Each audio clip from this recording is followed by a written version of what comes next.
नमस्कार साथियों, जैसे कि आप लोगों को पता है कि आप लोग सिलेबस डिकोडिंग की क्लास पढ़ रहे हैं। ठीक है, देखते हैं सिलेबस डिकोडिंग के अंदर अपन लोग सिलेबस डिकोडिंग, इसमें कल अपन लोगों ने परिचर्चा करी थी इंडस वैली से रिलेटेड कुछ क्वेश्चनों के लिए। और इसके साथ ही चूँकि ऑफलाइन क्लास में भी ये कोर्स चल रहा है तो आप लोगों के लिए बहुत इफेक्टिव रहेगा। सिलेबस डिकोडिंग में अपन लोग क्या है, उस टॉपिक से रिलेटेड पूरी जो जानकारी वो प्राप्त करेंगे। ठीक है, और अगर आप हमारे 2019 या 2021 की टेस्ट सीरीज करना चाहते हैं तो उसका टाइम टेबल हमारे पास अवेलेबल है, आप मेरे नंबर पे व्हाट्सअप करके कर सकते हैं। मेंस की वीडियो लेक्चर कोर्स भी अवेलेबल है। ये रामबाण कोर्स है, चाहे आप भले ही बनाए तो ये 2021 के क्वेश्चनों के आधार पे है, लेकिन 2019 के लिए भी ये सेम इम्पेक्टिव है। टॉपिक टू टॉपिक सारे क्वेश्चन आपको पूरा क्लियरेंस वहाँ पे मिल जाएगा, क्वेश्चन भी मिलेंगे, आंसर में मिलेंगे और भी बहुत सारी चीज़ें हैं। तो अगर आप मेंस की प्रिपरेशन कर रहे हैं तो डेफिनेटली ये कोर्स आपके मोबाइल में होना चाहिए। बिना समय गंवाए अपन लोग आगे बढ़ना शुरू करते हैं। हाँ बेटा विनेश, करें शुरू। बहुत बढ़िया। तो कल अपन ने इंडस वैली के बारे में थोड़ा सा कुछ देखा। आज अपन देखते हैं कि ऋग्वैदिक समाज व उत्तर वैदिक समाज व संस्कृति। ठीक है, अब पहली चीज़ जो है कि भाई ये वाला जो टॉपिक है, इस टॉपिक में प्रश्न किस तरह के आते हैं, तो अपन उसी फॉर्मेट पे चलेंगे जैसे अपने एग्ज़ाम का फॉर्मेट है। 20 वर्ड्स फॉर्मेट, 50 या 100 वर्ड्स फॉर्मेट और 200 या 300 वर्ड फॉर्मेट। ये डिफरेंस कल भी अपन ने क्लियर कर लिया था कि भाई 20 वर्ड्स जो 2019 है उसमें 3 लाइन मिलेगी, तो 3 लाइन में आराम से लिख सकते हैं। नया सिलेबस जो है 2020-21 उसके अंदर 2 लाइन आएगी, तो थोड़ा सा आपको 2 लाइन में मैनेज करना पड़ेगा। 50 वर्ड्स और 100 वर्ड्स का डिफरेंस इतना सा है कि 50 वर्ड्स में आपको केवल पॉइंट्स है उनको आप लिख सकते हैं। 100 वर्ड्स में पॉइंट्स लिख के आप उनको इलिब्रेट कर सकते हैं। 200-300 वर्ड्स में इतना सा है कि 300 वर्ड्स में आप कुछ एग्जाम्पल, कुछ चीज़ें और मिलाकर करते तो 3 पेज तक चली जाती है। वो डिफरेंस है, बाकी कोई बड़ा डिफरेंस नहीं है। अब ऋग्वैदिक समाज और उत्तर वैदिक समाज से जो प्रश्न आते हैं वो किस तरह के आते हैं। सबसे पहले कुछ 20 वर्ड्स के सैंपल अपन उनको देखते हैं, उनको लिखते कैसे हैं। इससे आपका सिलेबस खत्म नहीं हो जाएगा, आपको आंसर लिखने की शैली आएगी, तरीका आएगा, स्कोर लेने का तरीका आ जाएगा। जैसे एक क्वेश्चन ले लेते हैं अपन, आप बताइए कोई भी 20 वर्ड्स का क्वेश्चन। बहुत बढ़िया क्वेश्चन बताया आपने, खेल, वो सोशियोलॉजी में ले लेंगे। ठीक है, अब जैसे ये क्वेश्चन नॉर्मली है, अब इस क्वेश्चन का सीधा सा तात्पर्य क्या है कि भाई ऋग्वेद में 8वें मंडल में हस्तलिखित कुछ ऋचाएँ हैं, उन्हें खिल कहा जाता है।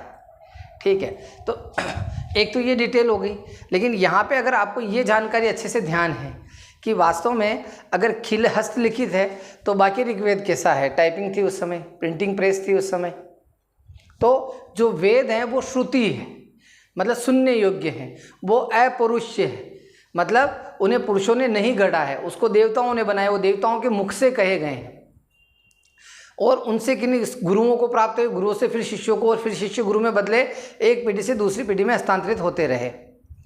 तो इन ऋग्वैदिक ऋचाओं का जो संकलन है या वेदों का संकलन है वो कृष्णदेवपायन वेद व्यास जी महाराज ने किया। आपने जब संकलन किया तो ऋग्वेद के 8वें मंडल की कुछ हस्तलिखित प्राचीन पांडुलिपियाँ हैं, तो उन्होंने उस संग्रह के अंदर क्या कर दिया, उनको एज इट इज रख दिया।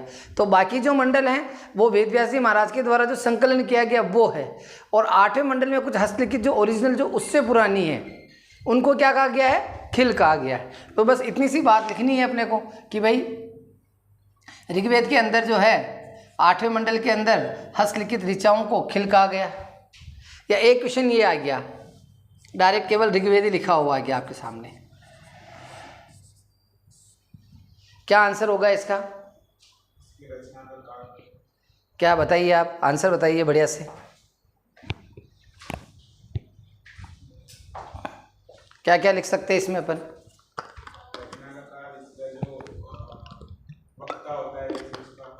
संबंधित किससे, ऋग्वेद में संगीत से संबंधित वर्ड, कोई बात नहीं, ठीक है। यहाँ पे अपन समझते हैं जब कोई ऐसा प्रश्न 20 वर्ड्स में फंस जाता है जिसमें आपको बहुत ज़्यादा जानकारी हो, तो वहाँ पे बहुत ज़्यादा थोड़ा सा सुरक्षित महसूस नहीं करना है, क्योंकि वहीं पे आपको जानकारी देने में समस्या आ सकती है, क्योंकि आपके पास कंटेंट बहुत सारा है। पहली चीज़ तो ऋग्वेद किसे कहा जाता है, तो ऋचाबद्ध सबसे प्राचीन वैदिक साहित्य ऋग्वेद, उद्देश्य या इसका जो इसमें मुख्य प्रयोजन है ईश्वर की स्तुति व प्रार्थनाएं। ठीक है, अब इसका वाचन करने वाला होर्त है, जो भी आपको लिखना है वो चीज़ें मेन लिखनी है। कोई भी 3 फैक्ट नहीं चलेंगे, इस बात पे कल भी अपनी बात हुई थी। तो यहाँ पे आप ऋग्वेद में प्रेजेंट यही करेंगे कि वैदिक संस्कृत भाषा में रचित विश्व का सबसे प्राचीनतम ग्रंथ जो ऋचाओं से लिपिबद्ध है या ऋचाबद्ध है, लिपिबद्ध तो लिखेंगे नहीं, ऋचाबद्ध है। ठीक है, और इसमें ईश्वर की स्तुति आराधना का विशेष रूप से उल्लेख, वैदिक ऐतिहासिक राजनीतिक व्यवस्था का भी, ऋग्वेदिक व्यवस्था का भी पता चलता है। अगर आपके पास स्पेस मौजूद है तो आप वो लिख सकते हैं, तो एक स्पेसिफाइड आंसर हो गया। तो इस तरह से ऋग्वेदिक समाज के 20 वर्ड्स के आंसर आपके कंप्लीट हो गए। अब ये टॉपिक ऐसा है आपका जिससे क्या होगा, आपको 5 मार्कर क्वेश्चन जो है वो भी, या 5 मार्कर या 6 मार्क्स का क्वेश्चन है वो भी बनने की पूरी संभावना है। तो यहाँ सबसे पहला क्वेश्चन ये आएगा, ऋग्वेदिक सामाजिक व्यवस्था।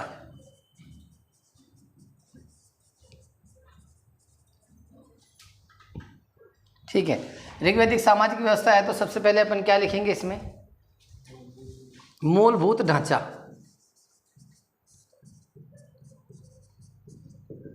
फिर अपन क्या लिखेंगे, पुरुष सूक्त के अनुसार। अब ये इंपॉर्टेंट बात है,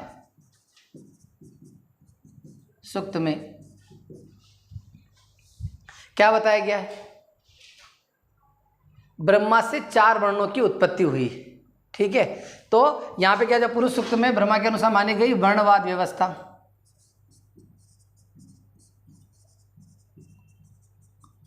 फिर यहां पे आपने इस पे स्टार बना के लिखा, यह कर्म आधारित थी।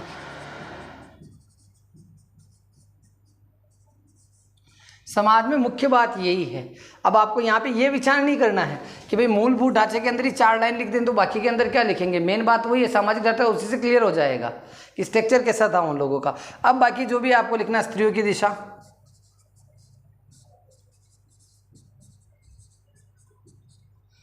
तो ऋग्वैदिक काल में स्त्रियों की दशा उत्तम थी, शिक्षा का अधिकार था, कुछ राजनीतिक संस्थाओं में प्रवेश की अनुमति थी। ठीक है, बाकी कुछ चीज़ें 1-2 जो आपको मेंशन करनी है, क्योंकि उतना अधिक सम्मान तो नहीं था जितना हड़प्पा काल में था, सिंधु काल में था, क्योंकि समाज पितृसत्तात्मक हो गया था।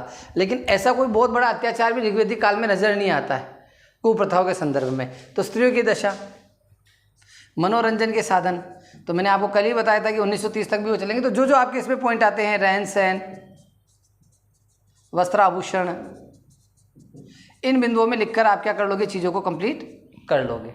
क्लियर। नेक्स्ट क्वेश्चन अपन इसमें देखते हैं। नेक्स्ट क्वेश्चन क्या आ सकता है इसमें आपका, ऋग्वैदिक आर्थिक व्यवस्था। अब मान लो 2019 के हिसाब से लिख रहे हैं तो इसका जो पेपर की एक जो आंसर है उसकी अप्रोच अपनी बनेगी। अब यहाँ पे अप्रोच जो है, यहाँ पे इस चीज़ को थोड़ा सा विशेष रूप से समझना।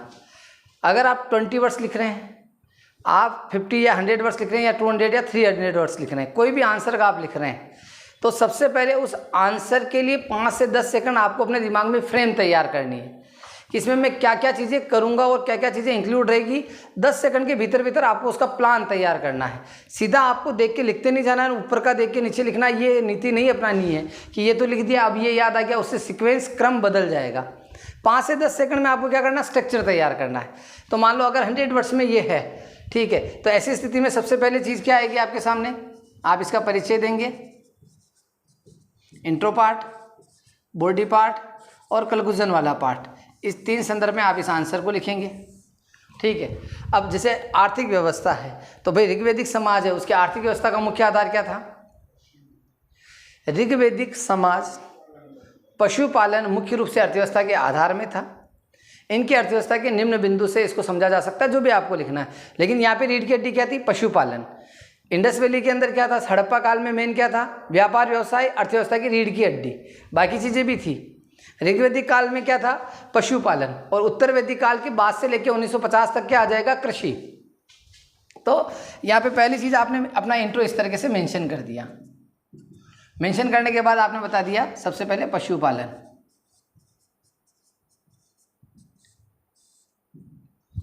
ठीक है, गाय को अगन्या कहा गया, ये बात आप नीचे इंक्लूड कर सकते हैं। बाकी तो जो चीज़ें लिखती हैं वो लिखनी है।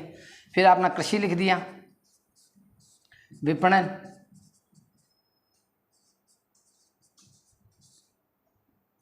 व्यापार व्यवसाय,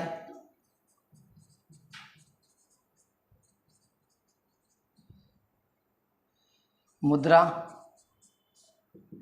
अब जैसे जो ऋग्वेदिक समाज था उसमें मुद्रा का स्वरूप कैसे था? बार्टर सिस्टम था, मतलब वस्तु के बदले वस्तु। ठीक है, ये सिस्टम मुख्य रूप से था।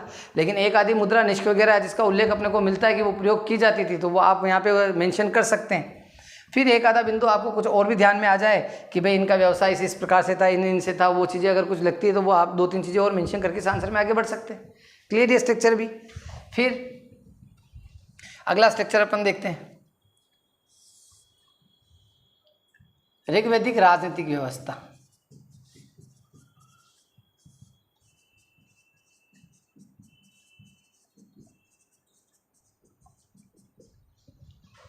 तीनों मिलके आ जाएंगे तो बड़ा क्वेश्चन हो गया।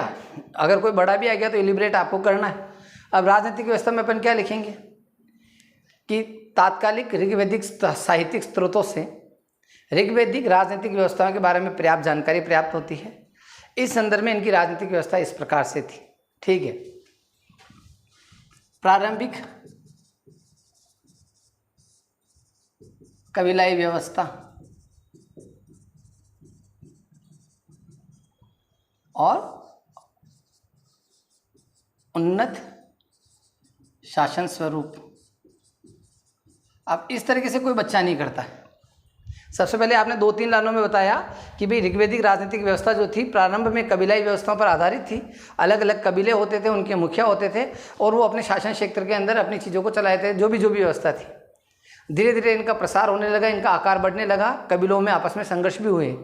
ठीक है, उन्नत शासन व्यवस्था, कबीलाई व्यवस्था से बाहर निकलने के बाद ऋग्वैदिक समाज में छोटे छोटे राज्य जन जैसी व्यवस्थाएं आने लगी, राजा जैसी आने लगी।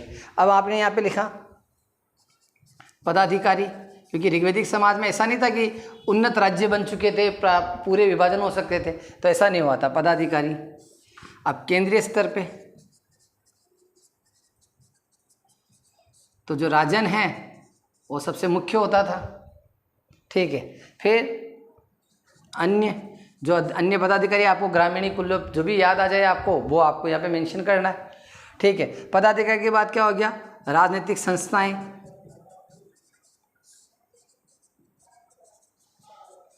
अब राजनीतिक संस्थाएं हैं तो राजनीतिक संस्थाएं 3 हैं।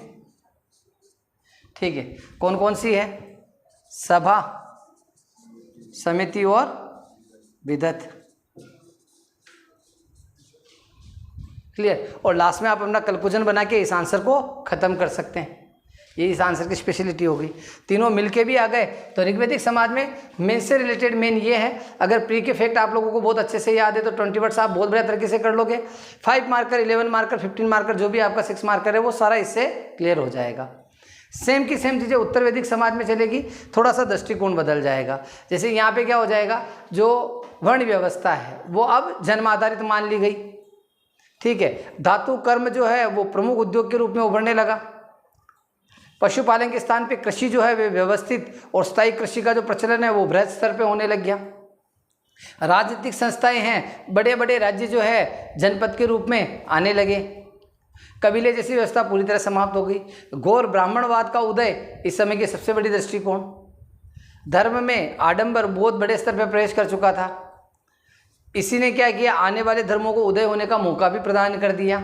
आई बात समझ में? तो ये चीज़ें कहाँ आ जाएगी? उत्तर वैदिक समाज में। स्त्रियों की दशा में गिरावट, अब राजनीतिक संस्था में उनके प्रवेश में बाधा आई।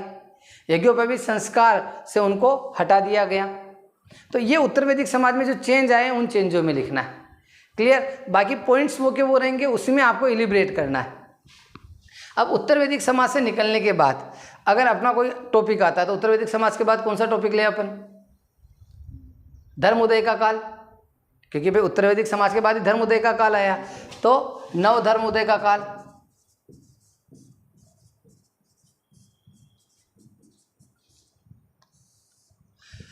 अब नव धर्म उदय का काल है तो सबसे पहले प्रश्न ही यही बनता है यहाँ पे, जो मेन क्वेश्चन बनते हैं। पहला क्वेश्चन तो मेन यही बनता है, क्या कारण रहे कि जैन व बौद्ध धर्म की उत्पत्ति हुई? ठीक है। दूसरा रहा कि भारत में,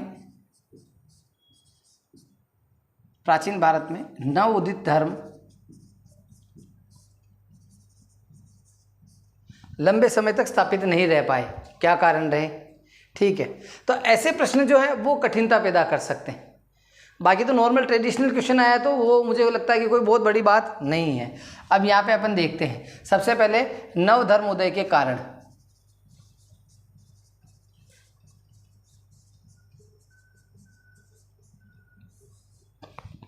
अब ये प्रश्न अगर आपका एग्जाम में आ गया तो यहाँ पे जो आपका आंसर है, अप्रोच अपने को ध्यान है कि अप्रोच अपने को क्या रखनी है, इंट्रो अप्रोच रखनी है, ठीक है, बॉडी अप्रोच रखनी है, और कैलकुलेटिव आपको अपना जो कंक्लूजन है या निष्कर्ष है उस पर आपको चलना है। क्या इंट्रो हो सकता है इसका एक बढ़िया, बताइए आप।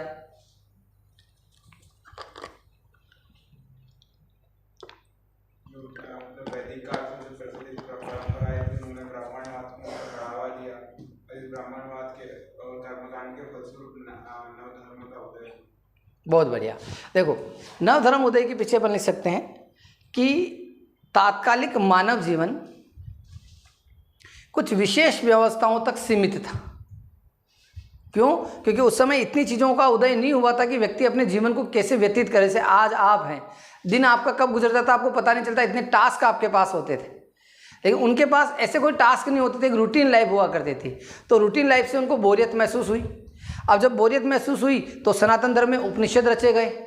उपनिषद में क्या किया गया? दर्शन बताया गया। क्या बताया गया? दर्शन। दर्शन क्या होता है? How to spend your life, आप अपने जीवन को कैसे खर्च करें, आप जीवन को कैसे जिएं। तो जीवन के उत्थान के लिए उपनिषद लिखे गए, ठीक है। और जीवन का जो उत्थान सीखने की जो बातें हैं उसको अपन क्या कहते हैं? दर्शन। तो प्राचीन भारतीय दर्शन की उत्पत्ति उपनिषदों से मानी। लेकिन सभी लोग उन दर्शनों को बहुत अच्छे से समझ ले और परम मार्ग की ओर जाने लगे। उठा बगला प्रेम का, प्रेम तिनका उठा आकाश, तिनका तिनके से मिला, तिनका तिनके के पास। तो उतना आवश्यक नहीं कि सभी लोग उस चीज़ को समझ ले। वहाँ तक भी लोगों के जीवन में कोई कठिनता नहीं थी। तो पहली लाइन आपकी क्या होगी कि सामान्य सीमित क्रमबद्धता के साथ जीवन शैली चल रही थी। वहीं उत्तर वैदिक काल में घोर ब्राह्मणवाद का युग आया, जिस कारण से लोगों के लिए धर्म संकट जैसा विषय उत्पन्न हो गया। साथ ही राजनीतिक सत्ताओं में वृहत स्तर के परिवर्तन आए। ऐसे ही कुछ कारण हैं जिन्होंने नवधर्म उदय के लिए प्रसार के या कारणों के रूप में चर्चित किए जा सकते हैं। तो वो आपने एक इंट्रो के अंदर 2-3 लाइन में लेके उसको थोड़ा सा स्ट्रॉन्ग बना दिया, तो वहीं से एग्जामिनर ये समझ जाएगा कि आप कहना क्या चाहते हैं। अब सबसे पहला आपने जैसे पॉइंट्स बनाए, आपने पॉइंट बना दिए 5-6। उत्तर वैदिक,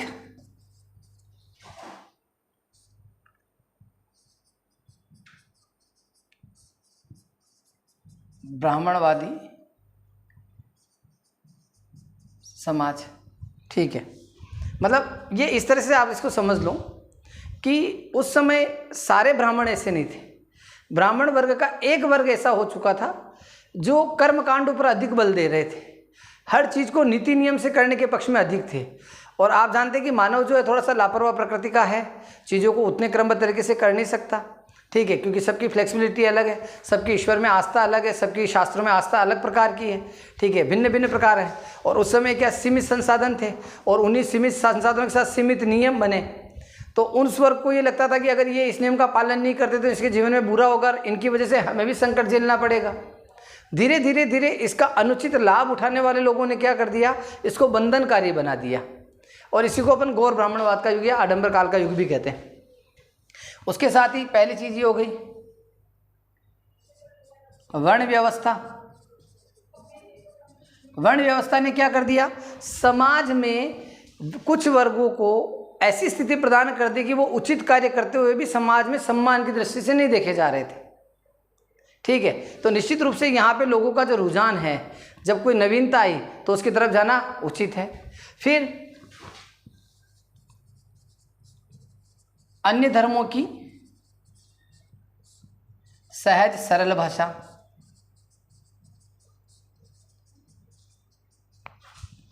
क्योंकि जो वेद लिखे हैं वो किस में लिखे हुए हैं, वैदिक संस्कृत में, कलिष्ठ संस्कृत के अंदर। तो उस संस्कृत का सामान्य अर्थ निकालना बहुत बड़ी विद्वता का कार्य हो गया। तो एक आम जन उनको पढ़ के समझ पाए और उनकी अच्छी बातों को सीख पाए, ये थोड़ा मुश्किल था। लेकिन जो नए धर्म आए उन्होंने क्या किया, सहज सरल भाषा का प्रयोग किया, तो लोग उस बात पे आकर्षक होने लगे, ठीक है। नए धर्मों में मानवतावाद की प्रधानता,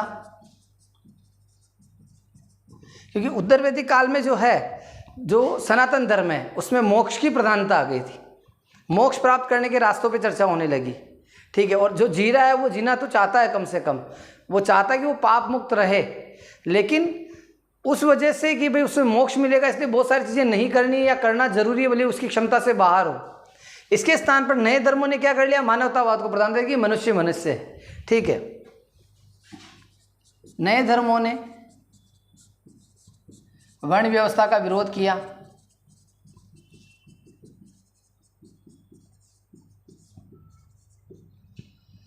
तात्कालिक राजनीतिक शक्तियों का समर्थन या अनुसरण। तो जो तात्कालिक राजनीतिक शक्तियां थी उन्होंने नए धर्मों को क्या किया, राजकीय संरक्षण प्रदान किया, ठीक है, और खुद उन्होंने उसको स्वीकार भी किया, आत्मसात भी किया। तो ये जो प्रमुख कारण रहे वो नर्म धर्मों के उदय के प्रमुख कारण रहे। क्लियर? यहाँ तक कोई डाउट बेटा? अब इसको बढ़िया तरीके से लिख सकते हैं आप लोग, ठीक है। अब ये अगर 300 अंक में भी आपका आ गया, 300 शब्द में भी आपका आ गया, तो भी आप बेहतरीन तरीके से ऐसे बिंदुओं के साथ इसको संपादित कर सकते हैं। लास्ट में निष्कर्ष में आप लिख दें कि नर्मधर्म उदय जो है उस तरह से उस समय की मांग बन चुकी थी। निश्चित रूप से हो सकता है कि ये धर्म जो है किसी छोटे रूप में कई पल्लवित हो रहे होंगे, लेकिन बौद्ध धर्म में बुद्ध और जैन धर्म में महावीर स्वामी सूर्य की भांति उदित हुए, और उनके सहज सरल व्यवहार के कारण धीरे धीरे उनके साथ एक जमावड़ा बढ़ता गया और नए धर्मों का उदय बृहत रूप में हुआ। बस ये आपका निष्कर्ष हो गया। क्लियर? अब नव धर्मों का एक अवधि के बाद भारत से पलायन कर जाने के कारण, अब क्वेश्चन आ गया बौद्ध धर्म के पलायन के कारण, तो भी यो यही है। जैन धर्म के अल्पसंख्यक रह जाने का कारण, तो भी यही रहेगा, ठीक है। उधर क्वेश्चन आपका आ जाए बौद्ध धर्म की उत्पत्ति के कारण या बौद्ध धर्म के प्रसार के अचानक कारण क्या रहे, इतने प्रसिद्ध होने के, जैन धर्म के प्रसिद्ध होने के एकदम कारण क्या रहे, ठीक है। तो ये जैन धर्म के लंबी अवधि तक नहीं रहने का कारण, पहला राजकीय संरक्षण में कमी। इंटर तो लिखना ही है आप लोगों को कि सबसे बड़ी चीज़ जो हुई थी, क्या हुई थी हार्मफुल, कि जब मगध में शुंग वंश का शासन आ गया, पुष्यमित्र शुंग ने शुंग डायनेस्टी को फाउंड किया, बनाया और उसको स्टेब्लिश किया, तो वो सनातन मतावलंबी था, ठीक है। इस कारण से उसने क्या किया कि ब्राह्मणवाद को फिर से थोड़ा सा ऊर्जा देना शुरू किया, अन्य धर्मों का उसने विरोध करना प्रारंभ कर दिया। तो इस कारण से क्या हो गया, राज की संरक्षण में कमी आ गई। तो इन धर्मों को अभी तक जो फंडिंग होती थी, चीज़ें होती थी, वो चीज़ें कम होने लग गई, तो यहाँ से वो समस्याएं उत्पन्न होने लगी। दूसरा कारण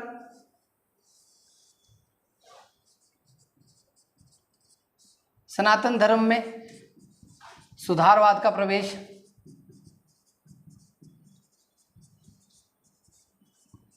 तात्कालिक समय में क्या हुआ कि जो ब्राह्मण है, जो उत्तर वैदिक काल में सबसे सक्षम बन गए थे, उसके स्थान पर इस काल में क्या है कि राज सत्ताएं बड़ी होने लगी, तो राजनीतिक शक्तियां उच्च हो गई और ब्राह्मण शक्ति द्वितीय स्थान पे आ गई। तो राजनीतिक शक्तियों का एक ही कार्य था कि हमें कर चाहिए, इसके अलावा कोई उद्देश्य नहीं था कि आप अपने जीवन में कैसे जीते हैं नहीं जीते। इसका मतलब ब्राह्मणों का सम्मान नहीं घटा था, ब्राह्मण अपने पद पे व्यवस्थित थे, लेकिन अब वो राजनीति को लीड नहीं कर रहे थे। तो यहाँ पे क्या हो गया, ये एक और बड़ी बात हो गई। तो ब्राह्मणों ने अपने आप में उन चीज़ों को एडॉप्ट किया, सुधार करना प्रयास किया। तीसरा, आप बताओ एक आधा कारण क्यों पलायन कर गए।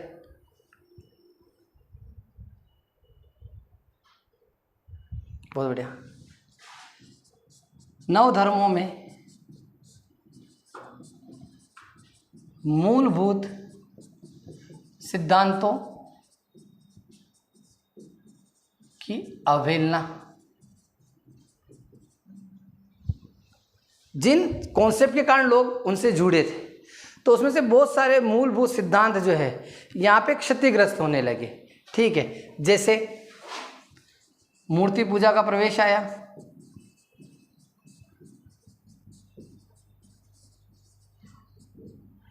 ठीक है। जैसे स्त्रियों की दशा में गिरावट,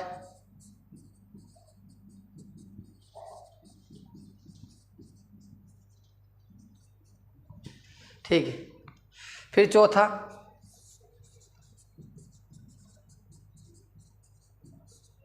संस्थापकों के बाद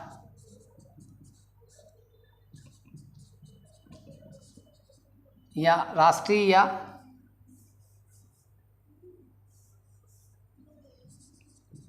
बृहत नेतृत्व की कमी।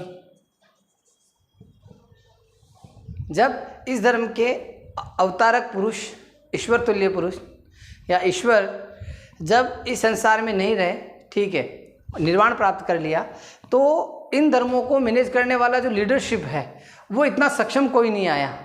इस कारण से धीरे धीरे क्या है कि ये जो संगठन थे या ये धर्म जो इतने बड़े स्तर पे हुए थे वो धीरे धीरे क्या हो गए, वापस सीमित होने लग गए। ठीक है। नवधर्म संस्थाओं में अव्यावहारिकता, कि नव धर्मों के द्वारा जो धर्म प्रचार के लिए और लोगों की जागरूकता के लिए और प्रवचन उपदेश के लिए जिन संस्थाओं का निर्माण किया गया था वह अपने मूलभूत उद्देश्य से भटक गई। उसके स्थान पे उसमें विषय विकार आना शुरू हो गए। इस कारण से लोगों का धीरे धीरे वहाँ से मोह भंग हो गया। तो ऐसे कुछ कारण हैं, उनको आप एक्सप्लेन कर देंगे, आपका आंसर बिल्कुल बढ़िया परफेक्ट लेवल पे जाएगा। आया समझ में बेटा? बहुत बढ़िया। अब अपन देखते हैं नव धर्मों में बौद्ध धर्म और जैन धर्म।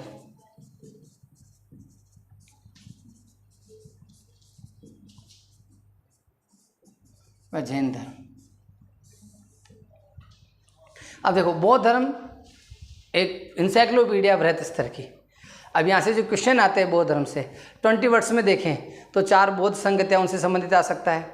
उस समय के जो राजा थे उनसे आ सकता है। उस समय के जो जनपद वगैरह थे, अवंती है आपका, जैसे दशार्ण वाला भाग है आपका, मगध है, यहाँ से संबंधित आ सकता है। बुद्ध से संबंधित उनके प्रतीकों से संबंधित प्रश्न आ सकते हैं। ठीक, बुद्ध की जो शिक्षाएं और सिद्धांत हैं उनसे संबंधित प्रश्न आ सकते हैं 20 वर्ड्स में। बुद्ध का जो या बौद्ध धर्म से संबंधित जो साहित्य है उससे संबंधित प्रश्न आ सकता है। जैसे एक 20 वर्ड्स लेते हैं अपन, जैसे 20 वर्ड्स में क्वेश्चन आया महाभिनिष्क्रमण।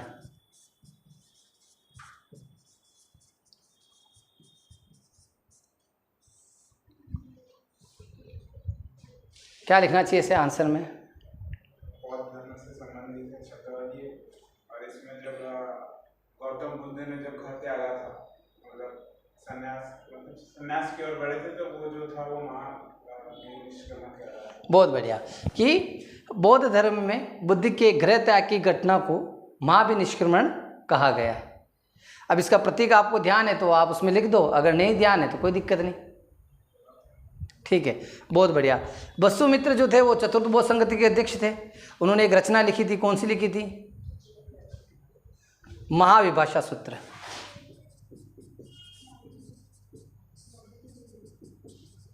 जिसे इस पे 3 मार्क कराया गया। ठीक है, कैसे लिखेंगे इसको?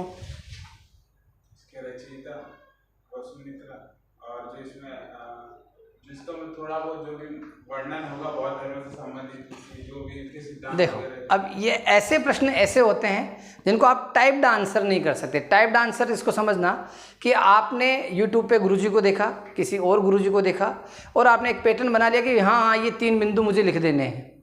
लेकिन ऐसे प्रश्न होते हैं जो आपके आगे के प्रश्नों में भी प्रभाव डाले, और इसमें तो अच्छे अंक मिले आगे भी आपको अच्छे अंक मिले। तो यहाँ पे कहा महाविभाषा सूत्र वसुमित्र द्वारा रचित यह है बौद्ध धर्म का प्रथम संस्कृत ग्रंथ है।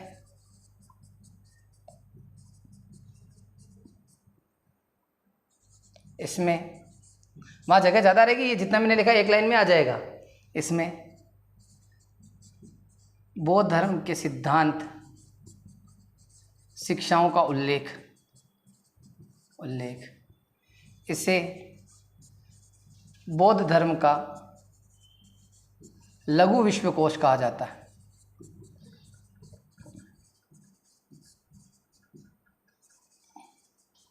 अगली बात में तो इंपॉर्टेंट बात क्या होगी, आपने वहाँ पे उन चीज़ों को प्रेजेंट किया जिससे ये लगता है कि आप गहराई से इस पक्ष के बारे में वाकिफ़ है और आपने कोई अटपटी बात भी नहीं कही। पहली बात आपने बताया वसुमित्र द्वारा रचित है, बहुत बढ़िया, ये बौद्ध धर्म का प्रथम संस्करण है, ये सबसे इंपॉर्टेंट बात। अब 90% बच्चे शायद इस लाइन को स्किप करके बाकी सब चीज़ें लिख देते हैं, लेकिन ये सबसे महत्वपूर्ण है इस बात में, ठीक है। इसमें बौद्ध धर्म के सिद्धांत व शिक्षाओं का उल्लेख है, ये बौद्ध धर्म का लघु विश्वकोश कहलाता है। बड़े आराम से आपका आंसर बेस्ड हो गया, ठीक है। तो 20 वर्ड्स को आपको लिखने में थोड़ा सा ये पैटर्न अपनाना है। अब बौद्ध धर्म से अपन अगर 5 मार्कर की बात करें तो भाई 10 शील जो उन्होंने बताए, ठीक है, या जो भी उन्होंने मार्ग वगैरह बताए, शिक्षाएं दीक्षाएं दी, कुछ सिद्धांत हैं, उनसे संबंधित क्वेश्चन आ सकता है। अब बौद्ध धर्म जो है उससे 11 मार्कर क्वेश्चन बनता है, तो बड़े से बड़ा ये बनता है कि भाई 5 नंबर के प्रश्नों को मिला के ही आपका वो 11 मार्कर बना दिया जाए। लेकिन बौद्ध धर्म और जैन धर्म में एक भी प्रश्न ऐसा नहीं है जो एज इट इज़ किताब या लूसेंट में लिखा हुआ उससे अलग आपको कुछ लिखना है। उसमें आपको किसी शैली विशेष का प्रयोग नहीं करना है, जैसा उसमें लिखा है उसको आपको पढ़ना है, एज इट इज़ आपको लिखना है। जैसे ठीक है, कलात्मकता आप अपने स्तर से उसमें उत्पन्न कर सकते हैं। बस जैसे आपको वहाँ पे आ गया स्यादवाद का सिद्धांत, स्यादवाद क्या है, तो भाई पहली चीज़ जैसे स्यादवाद पे 5 मार्कर 6 मार्कर आपका आ गया। तो सबसे पहले ये जैन धर्म का प्रमुख सिद्धांत, जैन धर्म का प्रमुख सिद्धांत एवं मान्यता। अब ये तो मान्यता तो है, लेकिन इसको आपको अगर 5 में से 6 नंबर में 5 नंबर का क्वेश्चन है, 6 नंबर का क्वेश्चन और आपको अच्छे अंक लाने तो कहीं ना कहीं आपको इफेक्टिव चीज़ तो डालनी पड़ेगी ना। तो इफेक्टिव आप कैसे डालोगे इस चीज़ को, आप थोड़ा सा आपका इसका इंट्रो जो है वो थोड़ा सा पावरफुल बने कि भाई बौद्ध धर्म का प्रमुख सिद्धांत, इसका उद्देश्य, अगर सिद्धांत बनाए तो उसका उद्देश्य भी होगा कि बौद्ध धर्म का प्रमुख सिद्धांत जिसमें सत्य को सप्तफल किए माना गया है, अर्थात इसका उद्देश्य ये बताना है कि जो भौतिक सुख हैं वो मिथ्या हैं, वह सर्वदा सत्य नहीं है, केवल नित्य जो है वो प्रकृति है, बाकी सब क्षणभंगुर है।